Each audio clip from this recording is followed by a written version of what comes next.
എങ്ങനാ ഓഫർ വരുന്നേ? ഓഡിഷൻ. ഭയങ്കര ഇഷ്ടമായിരുന്നോ ഫിലിമിലൊക്കെ അഭിനയിക്കാൻ? അത് ഇല്ല ചേച്ചി, എനിക്ക് മൂവി ആയിട്ട് അങ്ങനെ ഒരു ഞാൻ ആസ്പയർ ചെയ്ത് വന്ന അങ്ങനെയല്ല. മൂവീസ് ഞാൻ കാണാൻ തുടങ്ങിയത് പഠിക്കുമ്പോ പറഞ്ഞാൽ ഒറ്റയ്ക്ക് ഞാൻ പഠിക്കാൻ പോയപ്പോ, മീനിങ് ഞാൻ മാസ്റ്റേഴ്സ് ചെയ്യാൻ പോയപ്പോ ഞാൻ ഒറ്റയ്ക്കായിരുന്നു. I was alone. അപ്പൊ ഞാൻ സമയമുള്ളപ്പോഴൊക്കെ സിനിമ കാണാൻ തുടങ്ങി. അപ്പൊ നമ്മൾ കൂടുതൽ ചിന്തിക്കുമല്ലോ, സമയമുണ്ടല്ലോ നമുക്ക്. അപ്പൊ ഞാൻ വെച്ചാൽ ഇങ്ങനെയൊക്കെ ചെയ്യാൻ പറ്റിയ രസമല്ലേ അങ്ങനെ വിചാരിച്ചു. കോയിൻസിഡന്റ്ലി ആ സമയത്ത് ഒരു ഓഡിഷൻ ഇങ്ങനെ കണ്ടു, കാസ്റ്റിംഗ് കോള് കണ്ടു, ഓഡിഷൻ അറ്റൻഡ് ചെയ്തു. അങ്ങനെ പറഞ്ഞിട്ടാണോ ചോദിച്ചിട്ടാണോ പോയത്? എന്റെ സ്വന്തം ഇഷ്ടമുണ്ട്, ഡെഫിനറ്റ്ലി ഉണ്ട്, ഇഷ്ടമില്ലാണ്ട് പോയതല്ല. I really wanted to give it a try. അതിന്റെ കൂടെ അമ്മയുടെ സിസ്റ്റർ, എന്റെ വല്യമ്മ കുക്കുമ എന്നാ ഞാൻ വിളിക്കുന്നത്, കുക്കുമ ഭയങ്കര സപ്പോർട്ടായിരുന്നു. She pushed me to go for that first audition. അതെ, ഒത്തിരി കുട്ടികളുണ്ടായിരുന്നു. എല്ലാവർക്കും ആക്ടിംഗ് ആയിട്ടൊരു എന്തെങ്കിലും രീതിയിൽ കണക്ഷനും ഉണ്ടായിരുന്നു. നീച്ചയ്ക്കാണെങ്കിൽ ഒരു ബന്ധവും ആക്ടിംഗ് ആയിട്ട് ഒരു ബന്ധമില്ല. പാട്ട് പിന്നെ ഡാൻസ് അതൊക്കെ ഓക്കെ, മോഡലിംഗ് ഓക്കെ, പക്ഷെ ആക്ടിങ് ഞാൻ ട്രൈ ചെയ്തിട്ടില്ല. പാട്ട് നീച്ചയ്ക്ക് കുഞ്ഞുനാള് മുതലേ പഠിച്ചതാ. ഞാനൊരു 10th വരെ പഠിച്ചു. പിന്നെ അത് കഴിഞ്ഞാൽ ഞാൻ ബാംഗ്ലൂർ പഠിക്കാൻ പോയി. എല്ലാം ചെയ്യുന്നുണ്ട്. Completely you stopped? പ്രാക്ടീസ് ചെയ്യാറില്ല. അയ്യോ, ദാറ്റ് ഈസ് ഹൊറിബിൾ. കാരണം എന്താണെന്നറിയോ, നമുക്കൊരു ബ്ലെസ്ഡ് അല്ലടാ ഒരു വോയിസ് ഒക്കെ കിട്ടുക പറയുന്നത്. മാത്രമല്ല ഒന്ന് പാടാൻ പറ്റുക എന്നൊക്കെ പറയാന്ന് പറയുന്നത് സംതിങ് ബ്ലെസ്ഡ്. അതെന്നതിനാ കളയുന്നേ? അല്ല, കളഞ്ഞില്ല, പക്ഷെ അങ്ങനെ ഓർത്ത് പ്രാക്ടീസ് ചെയ്യാൻ. ഞങ്ങളൊക്കെ ഒന്ന് പാടണമെന്ന് വിചാരിച്ചാൽ ഒരു മൂളിപ്പാട്ട് പോലും വരികയില്ല.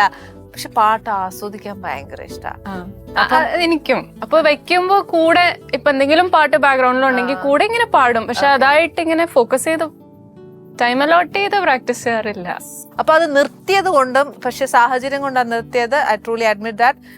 പക്ഷെ ഞങ്ങൾക്ക് അതിന്റെ ഒരു വിഷമം മാറാനില്ലേ, നീത്തൊരു പാട്ട് പാടി ചേച്ചി. ഞാൻ ഭയങ്കര പാട്ടുകാരൊന്നല്ല, പക്ഷെ എനിക്ക് ഒരു അത്യാവശ്യം ഒരു 1ാം ക്ലാസ് തൊട്ട് 10ാം ക്ലാസ് വരെ പഠിച്ച അതാണ്. അത് ഞാൻ എവിടെയും പറയാറില്ല. അപ്പൊ ആൾക്കാര് ഇത്രയും പഠിച്ചതാ ഭയങ്കര എക്സ്പെക്ടേഷൻ. അങ്ങനെയല്ല. എന്നാ ഞാൻ ഒരു കാര്യം പറയാം. നീത്ത പറയുന്നത് എന്നാന്നോ, ഞാൻ 1ാം ക്ലാസ് തൊട്ട് 10ാം ക്ലാസ് വരെ 10 വർഷം പഠിച്ചിട്ട് എനിക്ക് വലിയ അറിവൊന്നുമില്ല, പക്ഷെ എന്നാലും ശ്രുതി തെറ്റാതെ പാടാന്ന്. ഇതാണല്ലോ പാട്ടെന്ന് പറയുന്നത്. ഓക്കെ, അപ്പം what is your first experience in Poomaram? അതായത് നമുക്ക് അഭിനയം ഒന്നും അറിയത്തില്ല, നമ്മളൊരു ഓഡീഷൻ ചെയ്തു, you only reacted what they said, അത്രേ ഉള്ളൂ. അപ്പം ഈ സെറ്റ് കാളിദാസൻ, അപ്പൊ ഇതെല്ലാം ന്യൂ ടു യു അല്ലെ? അപ്പൊ എങ്ങനെ, how you responded to this?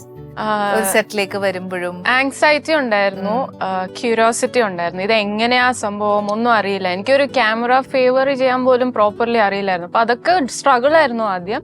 So every step of the way പഠിക്കുമായിരുന്നു.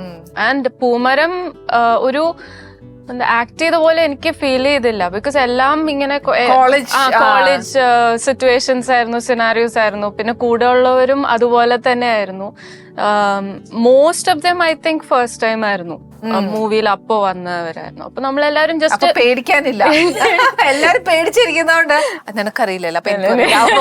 അതെ, ജസ്റ്റ് ഇങ്ങനെ അങ്ങോട്ടും ഇങ്ങോട്ടും സംസാരിക്കുക, ഇന്ററാക്ട് ചെയ്യുക, അതായിരുന്നു കൂടുതലും ചെയ്തത്. അപ്പൊ എനിക്ക് അതിനകത്ത് ഞാൻ അഭിനയിച്ചതായിട്ട് ഫീല് ചെയ്തിട്ടില്ല. പിന്നെയാണ് സിനിമ. ശരിക്കും അത് എനിക്ക് തോന്നുന്നു. ഇപ്പൊ ഞാൻ എന്റെ ഫിലിംസ് ചെയ്യുമ്പോഴും ആ മഴയത്തുമ്പ് ചെയ്യുമ്പോ ഞാനും കോളേജ് അപ്പൊ നമ്മള് കോളേജ് ലൈഫ് കൂടുതൽ എൻജോയ് ചെയ്തോണ്ട് നമുക്ക് അഭിനയിക്കാൻ തോന്നില്ല. നമ്മൾ എന്നതാണോ അത് നമ്മൾ അങ്ങനെ ആ സിറ്റുവേഷൻ അതുപോലെ തന്നെയായിരുന്നു. പൂമരം കോളേജിൽ എന്തായിരുന്നു അതൊക്കെ തന്നെ വീണ്ടും നമ്മൾ ചെയ്തു. അപ്പൊ അങ്ങനെ ഒരു അഭിനയം ഫീൽ ചെയ്തില്ല. ഓക്കെ, അപ്പൊ സെക്കൻഡ് മൂവി വന്നപ്പോഴത്തേക്ക് ഒരു നല്ലൊരു സ്ട്രഗിളും കുറച്ച് മാർഷൽ ആർട്സ് പഠിക്കേണ്ടി വന്നു അല്ലെ? അത് ഇപ്പം മോള് ചെയ്തത്, നീത ചെയ്തത് ഞങ്ങളിപ്പോ കമ്പയർ ചെയ്യുവാണെങ്കിൽ പഴയ വിജയശാന്തി മാം അല്ലേ, അതേ പുള്ളിക്കാരത്തെ ചെയ്യുന്നതാണ് ഞങ്ങളൊക്കെ കുറെ കൂടെ ഇങ്ങനെ ഒരു സ്ത്രീ ഇങ്ങനെയൊക്കെ ചെയ്യാന്നൊക്കെ പറയുന്നത് നമ്മൾ സംതിങ് ക്യൂറിയസ് അല്ലേ? അത് കഴിഞ്ഞിട്ട് I saw your fight, so quite good അല്ലേ? യു പെർഫോംഡ് നന്നായിട്ട് ചെയ്തു. അത് മാത്രമല്ല കാല് പൊക്കുന്നതും അതിന് വേണ്ടിയിട്ടുള്ളൊരു സ്ട്രഗിൾ എന്തായിരുന്നു? Because you are not use to that. പഠിച്ചിട്ടില്ല, ഒന്നും ചെയ്തിട്ടില്ല. അപ്പൊ അതിനോടുള്ള ഇത് എങ്ങനെയായിരുന്നു? അത് ആയിരുന്നു പ്രോപ്പർ സ്ട്രഗിൾ. അതൊരു 1.5 years ഞാൻ ട്രെയിൻ ചെയ്തു. 1.5 years? 1.5 years ട്രെയിൻ ചെയ്തു. Which I don't even know അത്രയും ട്രെയിൻ ചെയ്യണമായിരുന്നു. പക്ഷെ 1.5 years ട്രെയിൻ ചെയ്തു. റിക്വയർമെന്റ് ഞാൻ ഫൈറ്റ് ചെയ്യുന്നതെല്ലാം ശരിക്കും മാർഷൽ ആർട്സിന്റെ മാസ്റ്റേഴ്സിന്റെ കൂടെയാ. അപ്പോൾ അവരുടെ ഒപ്പം നിൽക്കണം എന്നായിരുന്നു റിക്വയർമെന്റ്. അപ്പൊ ഞാൻ വിചാരിച്ചു ഇനിയും ചെയ്യണം. അങ്ങനെ ഒരു 1.5 വർഷം ചെയ്തു. എനിക്ക് സ്പോർട്സ് ഭയങ്കര ഇഷ്ടം, അങ്ങനെ ഫിസിക്കലി ഔട്ട്ഡോർ സ്പോർട്സ് എസ്പെഷ്യലി. അപ്പോൾ സ്കൂളിൽ കുറച്ച് കരാട്ടെ ക്ലാസ് ഒക്കെ അറ്റൻഡ് ചെയ്തിട്ടുണ്ട്, പക്ഷെ നത്തിങ് ലൈക്ക് ദിസ്. അപ്പൊ ഇത് ടോട്ടലി ന്യൂ ആയിരുന്നു. അതുകൊണ്ട് എനിക്ക് ഇഷ്ടമാണ് ഇതെല്ലാം പഠിക്കാൻ, പക്ഷെ ഇത് ഭയങ്കര സ്ട്രഗിൾ ആയിരുന്നു.